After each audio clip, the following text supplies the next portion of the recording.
Suzy and I have been very fortunate. We grew up in good homes. We grew up with two loving parents, went to public schools, graduated from the University of Oklahoma, and so we got a good start in life, and that's been very fortunate for us.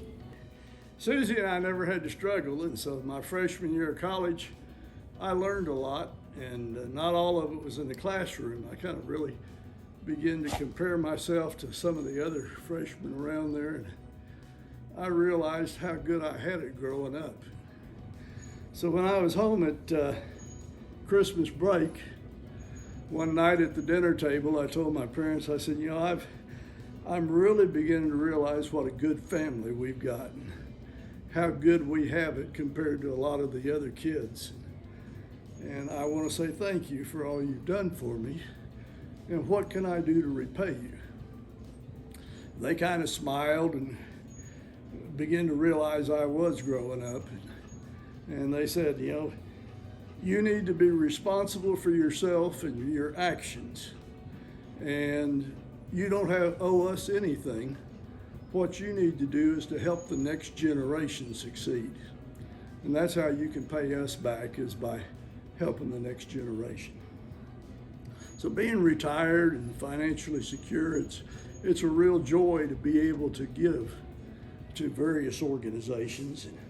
It gives us a warm, fuzzy feeling to be able to see the kids kind of excel and beam and have pride when they get a new pair of shoes. They're able to be on their track team, or when a young girl gets a new coat or a new uniform, and the pride she has in it, and know that she'll be able to do good things.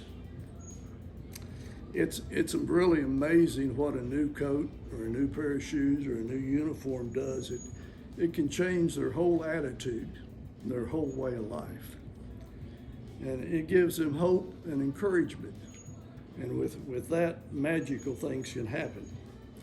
And if you can tap into the passion of what they're wanting to do, what their interest is in school. And a lot of them, sports is their interest. You get them where they're participating and they feel good about themselves. Well, then all of a sudden that shows up in their schoolwork, and all of a sudden education gets to be fun. And when it's fun, then you learn more. You're not fighting it. With a good education, you can get a good job. You can work hard. And it doesn't come by accident that you live a good life and succeed and are able to do good things.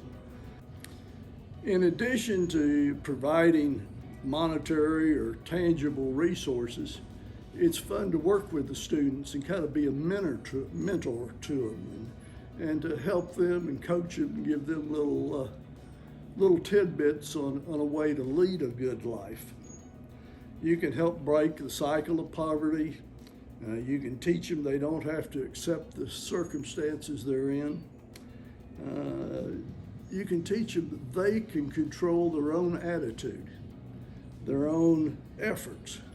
And with good attitude and good effort, they can succeed and do great things. When I have a chance to work with a group of students, I like to give them a little one sentence, what I call pearls of wisdom to live by.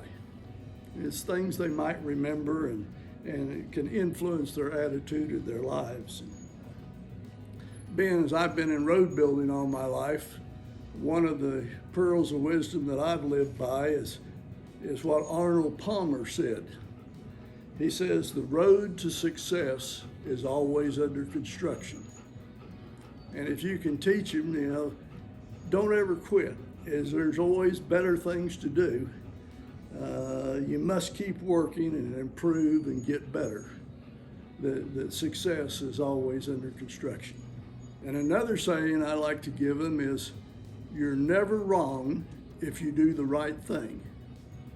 And it kind of tells them, you got to have a conscience, and there's consequences to your actions. But they need to do the right thing even when nobody's looking. And then my favorite saying that I always end up with at the end of a mentoring session is, nothing good happens after midnight. And I've lived by that, and I tell them, go to parties, go out with your friends, have a good time, but help you and your friends get home on time, because nothing good happens after midnight. In the Bible, in the book of Mark, there's a verse that goes kind of like, unto those that much is given, much is expected. And Suzy and I have been very fortunate, and we've had much given to us. And so we're glad that we can give back and do great things. To you and me, it might just be another pair of shoes. It might just be one more thing in our wardrobe. But to these students, it's respect and recognition. It might just change their lives. And for them to have a little hope and to be the best, it's a good attitude, and it gives them a little extra. I've got one more motto to give you, and then I'll quit. Suzy and I really use this one kind of as our philosophy.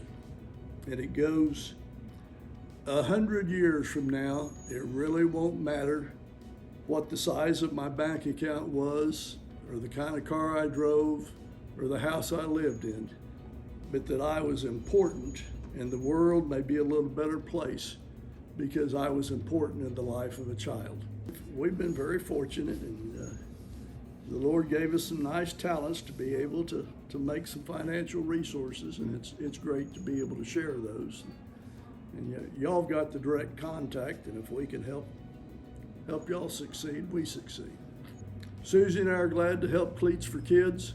It's nice to help be part of the team. Y'all keep up the good work.